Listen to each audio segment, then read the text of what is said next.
Slav New York hevît min hemû baş bin. Ez Hebûn Polat derhenerê filmê Tearing Walls Down'ım min û Şerîf Çiçek me bi hev re derhenerê wî kir. Filmê me çar jinên ku li Bakurê Kurdistan û li Tirkiyeyê ser navê HDP siyaset dikir ser wan bû.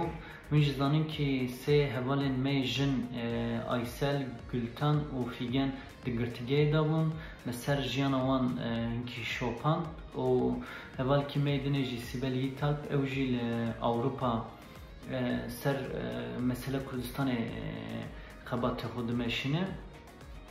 Kurtejiyana wan me xist belgefîlim me hêvî dikim min belgefîlman me behs bînin û dengê siyasetmedavanên Kurd bigîje cîhanê.